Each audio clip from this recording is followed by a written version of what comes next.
Kia ora tātou, welcome back to the Wargaming Den. Sorry it's been a while since my last report. We've had summer here in New Zealand and didn't get much gaming in for a couple of months and just slowly been getting back into it.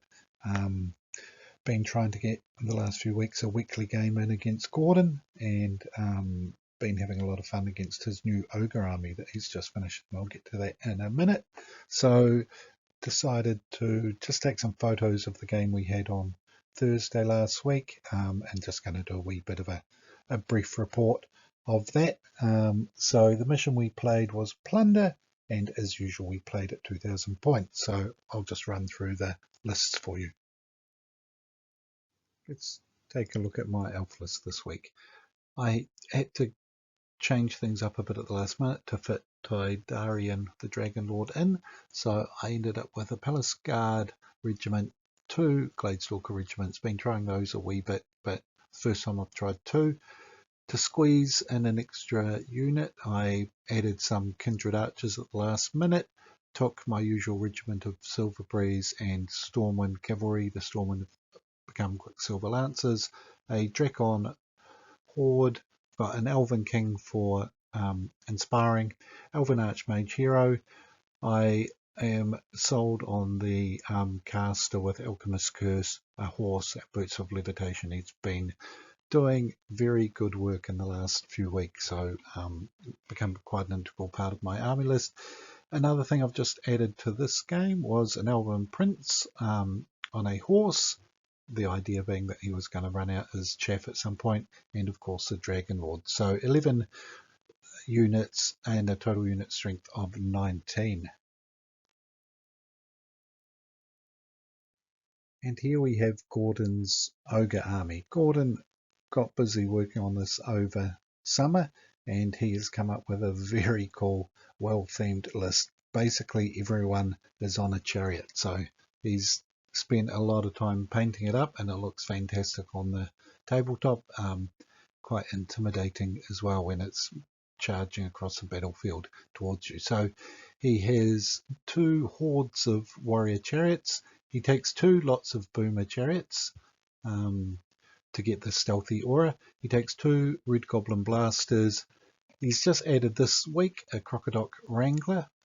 First time he's had an individual in his unit, in his army, to get the crocodile wrangler, and he's dropped down to 2 sergeants on chariots. He was running warlocks but has decided that sergeants are the way to go, and I agree with him there.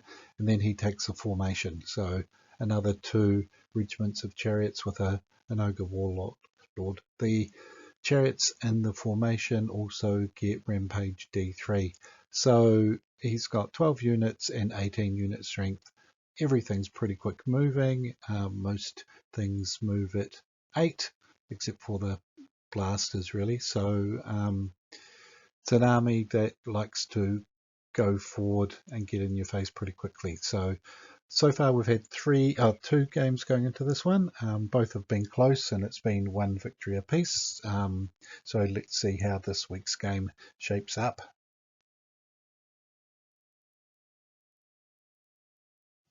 Okay, let's have a look at deployment. The mission is plunder, so there's 5 objectives across the table. The center 2 here are the 2-point ones. The first couple of games against Gordon, I've ended up doing the Elven Castle defense, and I've just deployed in 1/3 of the table using terrain to protect my flanks and things. But this week I decided to be a bit more centrally located. Gordon deployed in 2 big battle groups, as you can see. One's got a blaster boomer chariot to give the stealth aura, then he's got the ogre chariot horde and a chariot regiment, and he's got a warlord with that particular group. His second group's pretty similar in the fact that he's got the chariot horde and the regiment. He's got the crocodile wrangler. He's got a couple of sergeants with him, and again he's got the chariots. I decided to ignore this token down here. Gordon was likely to be swinging down around here, I would think. I was hoping to be able to use this wood to block us, and while they're moving around that way I was hoping to be able to deal with the stuff in the middle Not sure if it was a good plan or not. With my deployment, I've got my 2 regiments of Gladestalkers so that they can do their scout move into the forest, which they did. I've got my wizard back here supporting them, and also the king to offer some inspiring. Palace Guard are tucked in behind the archers, who are there really just as a wee bit of chaff. Drakon Horde beside them. Then I've got the what's his name? Tidarian, and the Silver Breeze and the Quicksilver Lancers to come around here, or possibly around that building. I hadn't quite decided which way I wanted to go.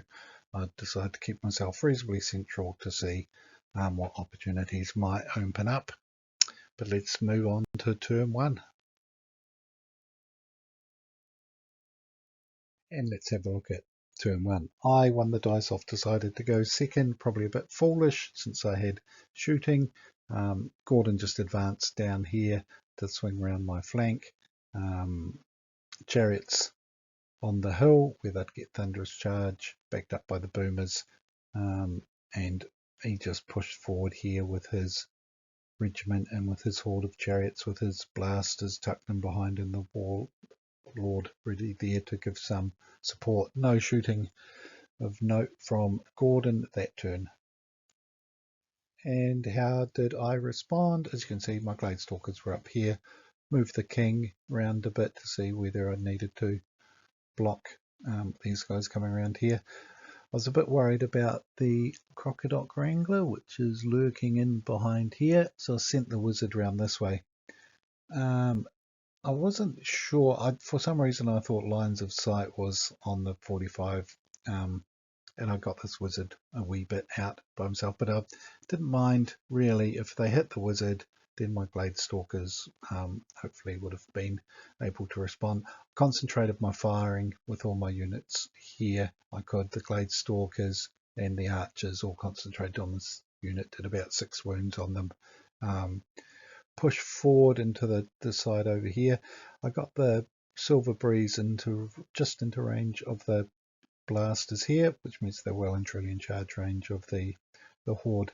I didn't mind that so much because I thought, well, if the horde hits my Silver Breeze, then hopefully my dragon and my Quicksilver Lancers will be able to respond and deal with that. And I wanted to try and put some wounds on the blaster, but I only ended up doing 1 wound. So I hung the Silver Breeze out a wee bit as bait to see what would happen. As it turned out, not a lot for the Silver Breeze in this particular game. And just from a slightly different angle at the end of the Elven first turn. Let's move on to turn 2.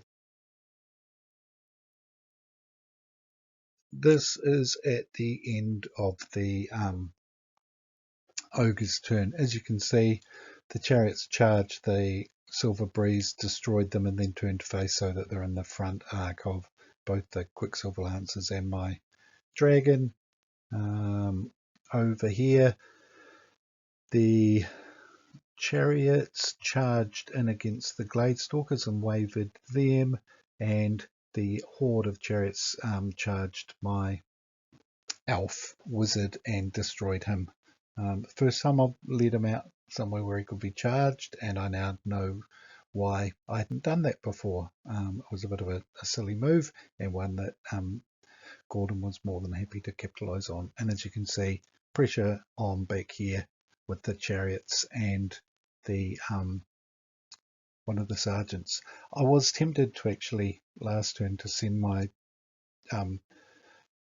Dragon Lord over this way to deal with him, but in the end decided that no, I'll try and work towards getting some flanks here and maybe roll them up that way instead. So at the end of Gordon's turn, he has destroyed 2 units. And my turn 2. So my Dragon Lord and the Quicksilver Lancers charged in over here. I don't even think I end up getting a wave result, which wasn't too good. Charged Gladestalkers and archers into this unit here. Did a wee bit of damage, and the Drakon Horde flew in here and did quite a bit of damage to them. The thing that really hurt was, may have even been a wavered against this unit here, but what it meant was that my Quicksilver Lancers were about to get well and truly charged in the flank. So let's move on to turn 3.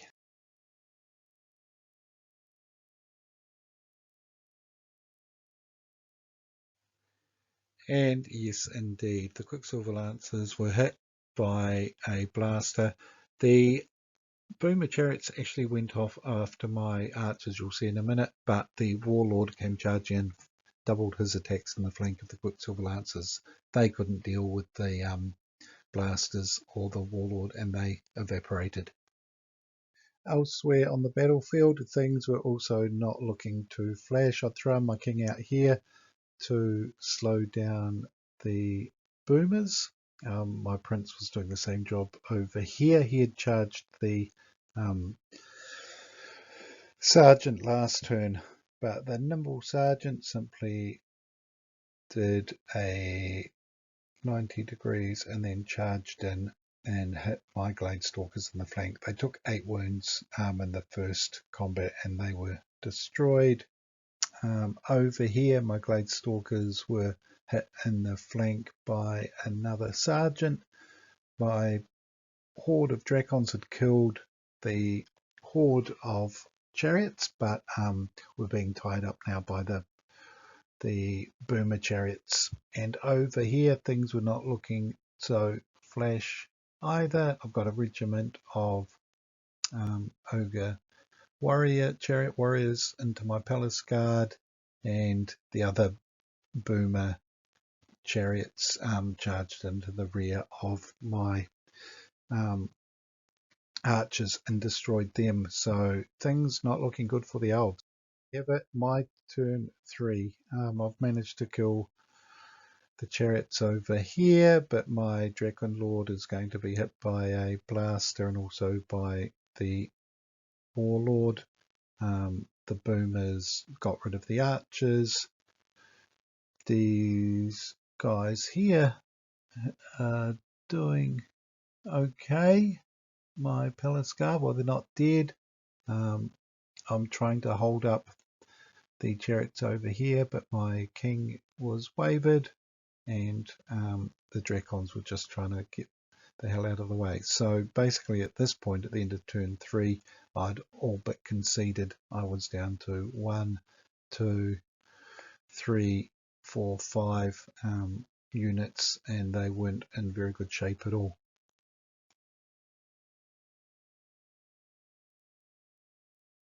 Yep, and the general did not like being hit by another goblin blaster. That did a lot of wounds on him, as did the warlord, and my general evaporated. So at this point on turn 4, the elves threw in the towel. We just played out this. I think I took out the boomers here, and I may have even, I think,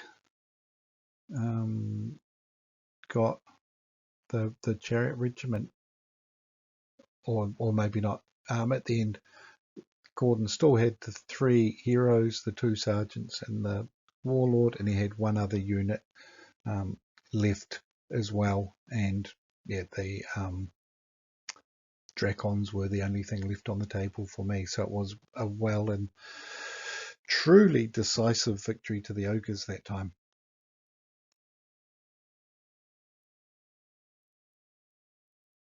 So there we have it, a very one-sided game in the end. Yeah, I basically had nothing left on the table by turn 5. I should have probably taken the first turn and tried to get a bit more shooting at Gordon. He's getting the hang of this new chariot army now and pushed them forward very aggressively and didn't let up. I made a couple of big mistakes that cost me, but was at the end well and truly outplayed. Gordon played that one really well. So I'm hoping that we can get another game in this week, and I've tweaked things a wee bit. But overall, yeah, I'm happy where I'm getting to with the Elves. It wasn't one of my better performances, but I've really enjoyed using them, and I'm hoping the next game that I can be a wee bit more competitive. So there we have it. Good game as always. Gordon and I are playing on the clock these days, using timekeeping, and that has really been working well for both of us actually. We've sped up a bit and get the game finished in the we allocate ourselves in hour 5, and it's just stopped tendency to have a bit of analysis paralysis at times as creeps in for both of us now and then. So that's been really enjoyable to improve the speed of play of the game. Kings is always a good fun game anyway, and yeah, look forward to the next battle. I'm waffling a bit now, so thank you for watching, and hope to have another report for you soon. Ka kite anō. Thank you.